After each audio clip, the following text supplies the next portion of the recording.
Hello, fellow residents. I can't begin to tell you how excited I am to finally get back to presenting the State of the City address to the people of Bayonne. Due to the pandemic, we were not able to get together in 2020 or 2021. And this year, we are doing this through a video in order to keep everyone safe and from having a large gathering. We have plenty to cover, so let's get right into it. I have had the absolute pleasure of serving you as the mayor of our great city since July of 2014. As you recall, when my administration took office, Bayonne was burdened with a $25 million annual structural deficit. Previous administrations tried numerous one-shot deals to help reduce this structural deficit. These one-shot deals were simply temporary fixes that did little or nothing to reduce the actual reoccurring deficit.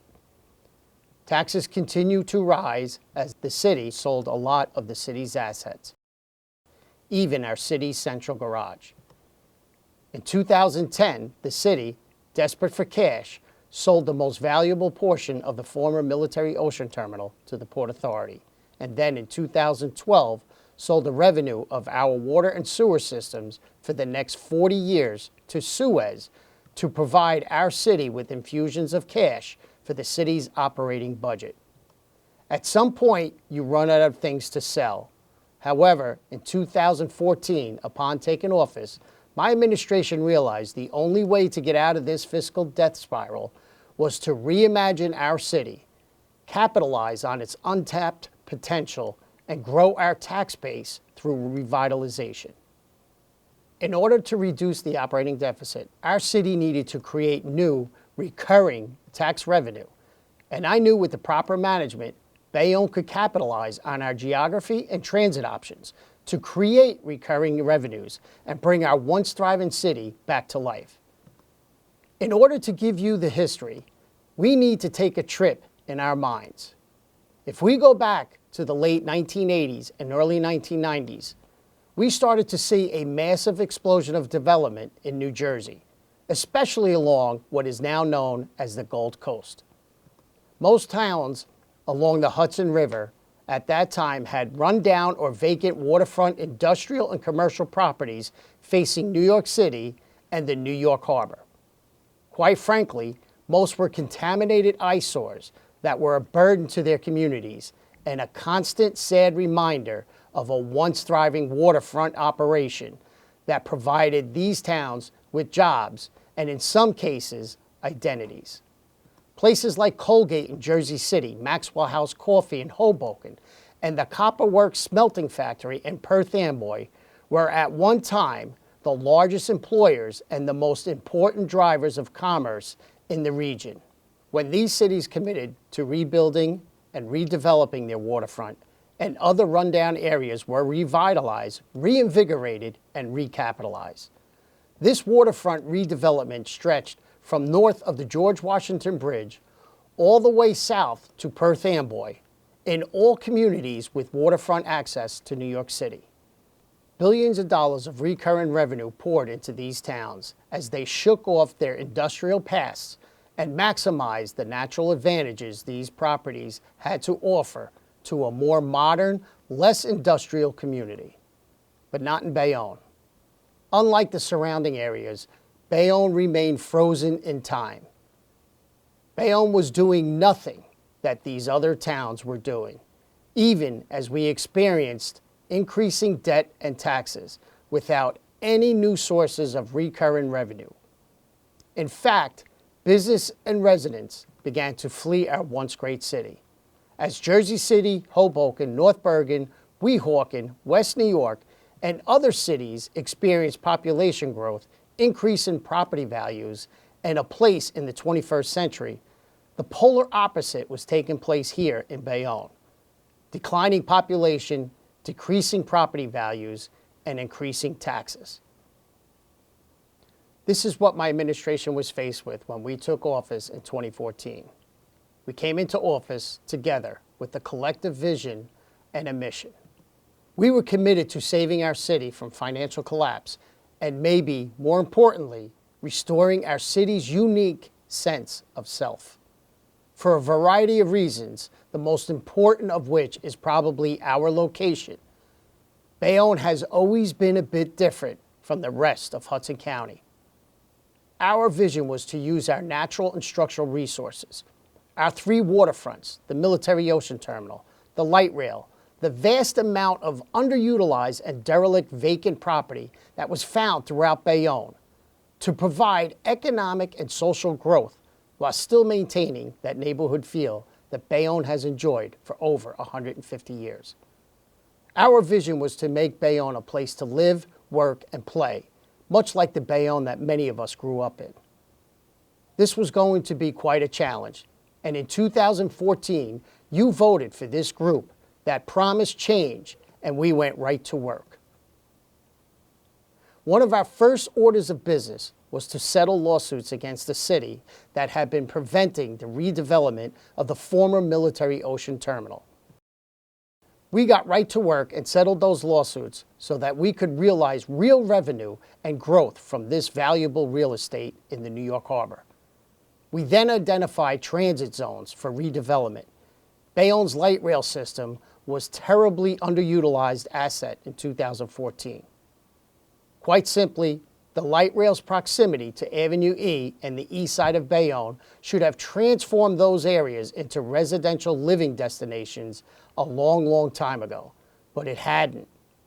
Bayonne's housing stock is, for the most part, close to 100 years old. Encouraging developers to come to Bayonne was no easy task. For several decades, the city's leaders have failed to utilize financial and land use planning tools that most other municipalities were using to attract development. As a result, people had little or no incentive to invest in Bayonne. Right from the start, this administration sought to attract long-term investment and new development by leveling the playing field with the surrounding communities, by taking advantage of the same financial and land use planning tools that they were using. One of the main tools, a pilot, which is short for payment in lieu of taxes, was the primary economic incentive for developers and investors to begin to look at Bayonne in a more favorable light. Without pilots, it's highly unlikely that any of the new development that is now providing us with recurring revenue would have taken place. The city of Bayonne has taken in approximately $79 million in pilot payments since 2015. And the development that took place because of the availability of pilots has had added benefit to removing old, underutilized, run-down, contaminated, and vacant properties, some of which have been that way for decades, replacing them with new residential and commercial buildings that will serve our community for the next century. This administration's willingness to maximize the use of development tools attracted developers that would have previously invested in other municipalities. Pilots enabled these developers and their lending institutions to revitalize abandoned, underutilized, or derelict properties and repurpose them into modern facilities that offer residential and commercial opportunities that simply did not exist before I took office. The money realized through these pilots lessens the tax burden that would have otherwise been borne by our existing taxpayers. I need to stress this fact. One common misconception is that these new developments pay no taxes and that other taxpayers subsidize them. This is simply not true. Without these new developments contributing millions of dollars into our budget through pilot payments, taxpayers would be forced to make up the shortfall in the city's budget. If we bring $1 million in pilot payments, that means that the taxpayers don't have to collectively contribute that amount as a part of their tax bill. And there is no doubt that these new developments would not be possible without the city offering the possibility of pilots to developers. From 2001 to 2014, a time frame that encompassed the greatest real estate run in our country's history, only one project was built at the military ocean terminal. Vacant land and old tired properties throughout Bayonne remained vacant and underutilized. My administration changed all that. Decades ago, if you told someone that Avenue E and the east side of Bayonne would one day be the most active residential redevelopment corridor in Bayonne, they would have laughed. And yet here we are in 2022 with hundreds of new residential units on Avenue E and across the east side of Bayonne. All these new developments are utilizing the light rail to attract new residents. In fact, for the first time in several decades, the city's population is growing. That is a very important indicator that the city of Bayonne is on the right track. And let's not forget that residential and commercial development go hand in hand. As residential development took hold, commercial developers took notice. We were able finally to bring in a Costco, a full-service Starbucks, Home Goods, Lidl supermarket to our east side. Scores of other new businesses, not only on the Route 440 corridor, but throughout the entire city, opened or are opening soon. We are currently working on the plans for a pedestrian walkway over Route 440 at Goldsboro Drive, a brand new pedestrian bridge at 25th Street between Avenue E and Prospect Avenue, and we are close to bringing back ferry service to New York City. We are currently watching the emergence of a brand new state-of-the-art warehouse being built on the former military ocean terminal to house a mega UPS facility. This nearly 1 million square foot facility is set to bring thousands of good-paying jobs to Bayonne. The former Texaco site is currently being cleared to make way for a large television and movie studio. This massive, long dormant property located under the beautiful Bayonne Bridge will also soon be home to thousands of new, good-paying jobs and will revitalize an area that has been neglected for decades. Amazon has a base of operations in Bayonne now, and numerous other companies will follow suit as Bayonne is quickly becoming a most sought-after business destination. Now, I know people in Bayonne have different feelings about all the development that has taken place over the past 7 years. Old-timers, like me, might look at one of the new residential developments and disgustedly ask, "Wow, what is that?" Newcomers might look at the exact same building and excitedly ask, "Wow, what's that?" And quite frankly, because of their different perspectives and experiences in Bayonne, they are probably both right to feel the way they do. It's the governing body's job now to figure out whether we want or need to scale back or continue development. We have to look long and hard at the financial and social considerations of further development because we need to keep the neighborhood feel of Bayonne. Believe me, overdevelopment is a great concern to this administration, and we're doing everything we can to thread the needle so that we can have new, recurring revenues without losing the special community feeling that has made Bayonne such a wonderful place to live for so long. Shortly after taking office in 2014, we were confronted with two major transportation projects at each end of our city: the raising of the Bayonne Bridge in the south and the redesign of Turnpike Exit 14A in the north. These massive, unprecedented transportation improvement efforts were critical for our region and our city. Long gone are the days of gridlock on Avenue E, and now Supermax ships with precious goods for the entire East Coast safely pass under the higher Bayonne Bridge. Having such massive projects going on simultaneously was a great burden for the entire city. But in usual Bayonne fashion, we gritted our teeth and got through all the traffic nightmares, and now we are realizing the benefits. Saving the Bayonne Medical Center has been a top priority for me over the last couple years. My goal is to ensure Bayonne keeps an acute care facility in Bayonne, period. We will not give in to outside forces using smear campaigns designed to cloud the issues and cause the closure of our hospital. Bayonne will always have a hospital under my watch, and that I commit to every single resident of this city. While real economic growth has taken place via new commercial and residential development, my administration has also focused on improving our city's parks and open spaces. When we came into office in 2014, most parks in town hadn't been improved in decades, and I made upgrades to our parks and public spaces a priority. We started with the building of the very first special needs playground at D. Domenico Park down 16th Street. We completely rebuilt Clark Kennedy Park on 8th Street and Avenue C, and we have completed the first phase of the brand new Dennis P. Collins Park, including our first dog run, as well as a sand volleyball court and pirate playground. We are targeting phase 2 at Collins Park, which will be completed this spring. We also built the city's first ever skate park on 1st Street.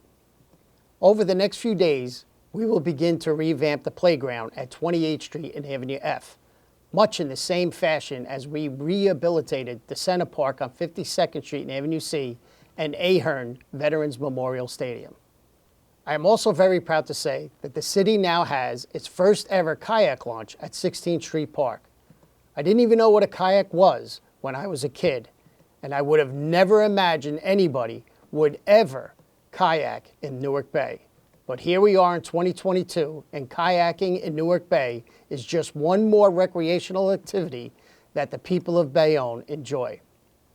We just recently completed the new Fitzpatrick Park by City Hall, which includes our first ever street hockey rink. Fitzpatrick Park also includes cutting-edge technology that uses underground cisterns and piping to reduce street flooding. We are currently redesigning Cottage Street Park with the same technology in an effort to reduce flooding issues in that neighborhood. The infrastructure of the Corby Ice Rink was renovated, as my administration was immediately faced with the possibility of a permanent closure of this valuable facility. We invested in a Bayonne Free Public Library, enabling this beautiful historic facility to serve as a modern and open facility for all our residents to enjoy. I began the City Road Resurfacing Project, through which we use millions of dollars in grant money to pave miles and miles of streets that have been allowed to fall in a terrible state of disrepair. We use a systematic approach each spring and fall to identify, mill, and pave our streets. My commitment to our veterans has been unwavering, as I partnered with Bayonne resident Matthew Piscopo in an Eagle Scout project to create our Hall of Heroes inside City Hall. This remarkable display honors Bayonne's 3 Medal of Honor recipients, Stephen Gregg, Nicholas Oresco, and William Shemin, along with hundreds of other Bayonne residents who honorably served in our armed forces, whose photos now adorn our municipal buildings' hallways. We've created Lance Corporal Kopczynski Park, Douglas O'Neill Point, and Mayor Donovan Park. We also partnered with our veterans organization to save the Memorial Day Parade, and Bayonne will, once again, get to experience this parade in 2022. I remain committed to Bayonne's veterans, and I am thankful for their service. My administration has created dozens of new recreational programs for children and adults. Our greatest strides, however, have been made with the inclusion of our special needs community. We started the Buddy Baseball program and numerous special needs sports leagues within the city's recreation division. Pete Amadeo has created floor hockey, kickball, basketball, football, soccer, and so many more recreational events throughout the year in every venue in this city. We have improved our senior centers with numerous programs and parties. I started the annual citywide Earth Day cleanup events to help restore civic pride in the beauty and cleanliness of our community. We brought back the Bayonne Hometown Fair, the Bergen Point Street Festival, and launched food truck festivals. All these programs are designed to bring us together so that people can meet old friends and make new ones, just like the old Bayonne. Besides parks and open spaces, my administration is committed to other quality of life improvements to help re-energize and bring life into our community. We sponsored music nights on Broadway and summer concerts down the park, commissioned paintings and murals around the city, had volunteer artists paint once unsightly street boxes into beautiful works of art, and we placed statues along Broadway. We brought our community together with various ethnic dinners and parties in which all members of our community could come together in fellowship and friendship. We fly flags of numerous countries on our ceremonial flagpole at City Hall, and for the first time ever, flew the rainbow flag for the LGBTQ community. I kept my campaign promise to bring elected school boards back to Bayonne, and we did just that. The school board elections produced Bayonne's first ever African-American elected official when Doc Watson was elected to the Bayonne School Board. We also have a series of historic firsts during this administration. Madeline Medina was named as Bayonne's first ever female municipal clerk. Samantha Howard became the first ever African-American woman to be appointed as Executive Director of the Bayonne Economic Opportunity Foundation. Suzanne Mack was named to serve as the City Planner, the first woman to ever hold that position. Donna Maurer was installed as our first female Chief Financial Officer. Joyce Perkins was named the first African-American woman as Executive Director of the Office on Aging. Dorothy Patterson was appointed Community Relations Specialist. Michelle Hennessy was appointed as our first female tax assessor, and Rosemarie Martinez is the first ever Latina to hold the tax collector position. Additionally, within the past year, Susan Ferraro was appointed as a municipal court judge, and Michelle O'Reilly was tabbed as Bayonne's health officer. I have also appointed many Hispanic American, African American, Arab American, Indian American, and others to our local boards to ensure that all members of our community have a voice and a presence in our government. Under my administration, the fire department hired our first female firefighter and recently promoted her to the rank of captain, and has since hired 3 more female firefighters to the department. What's more, our fire department also hired its first ever Indian American firefighter and first ever Arab American firefighter. Under my administration, the police department has experienced the most diverse hiring in its history, with the first ever African American female and Filipino American police officers. The Bayonne Police also promoted the first openly LGBTQ officer to the rank of lieutenant, and saw the first Arab American and Hispanic females promoted to the rank of sergeant. All of these firsts are great. Bayonne's diversity is its strength. Our commitment to safety has never wavered. Under my administration, we have hired 78 new firefighters and 94 new police officers to serve you. We created a very active community outreach program in our police department to ensure community involvement and engagement across our city's diverse cultures. I have ensured that our public safety personnel remain committed to respecting and protecting each and every citizen of this city.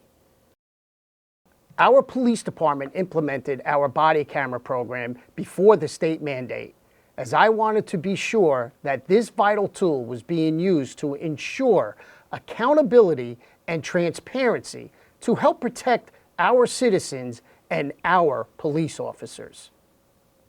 Because of this engagement, we have seen a decrease in crime every year of my administration except one. As we look at some of our crime statistics, one area of concern is domestic violence.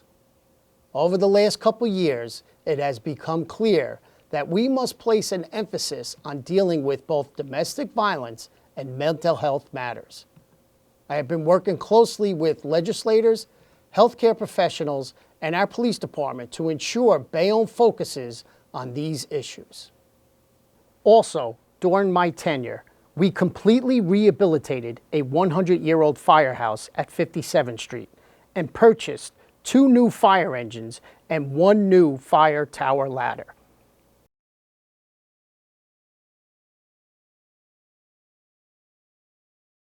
Unfortunately, an unforeseen and historic pandemic fell over our country in early 2020, As COVID-19 was first being reported in the media, I formed a task force of numerous professionals to ensure every person in my administration was doing everything possible for the safety of our community.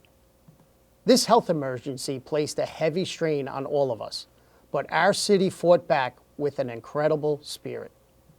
The level of cooperation expressed by all of our residents was a shining light in those dark days.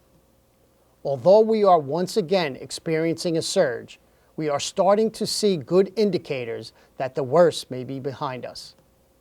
Our city has suffered a tremendous loss, as 134 of our family and friends and neighbors have died due to this virus.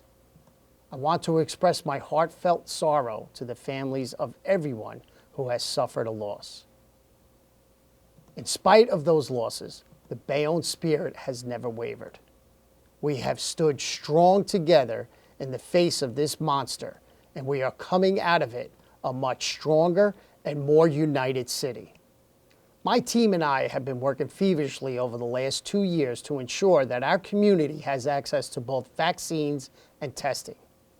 To date, approximately 100,000 doses of vaccine have been administered through our City of Bayonne vaccination program. As we strive to get back to normal, I have worked to help our small businesses who have suffered incredible financial loss by allocating nearly $5 million in business grants. And if you look at what's been happening lately, we are seeing the returns of these investments as our business community is rebounding. Before I close, I want to, once again, thank you for giving me the opportunity of a lifetime. Being your mayor is the greatest honor, and I wake up each and every day looking forward to making life better for all of us. There is nothing better than serving as mayor for the people in the city I love.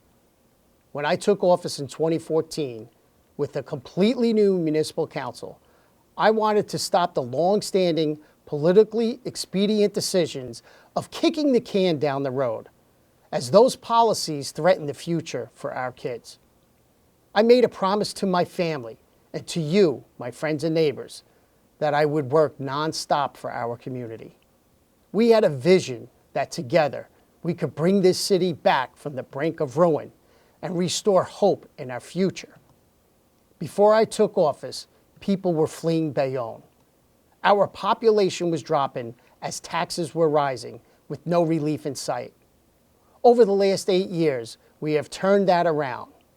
The census shows our largest population growth since the 1920s, as we approach 72,000 strong. Stores are buzzing. People want to come to our city, and with your help, we can continue this growth. Our city is strong, our city is alive, and our city is back. And I am so excited of how far we have come together, and I am energized by the thought of how much more we can accomplish together. Thank you all. God bless each and every one of you, and God bless Bayonne, New Jersey.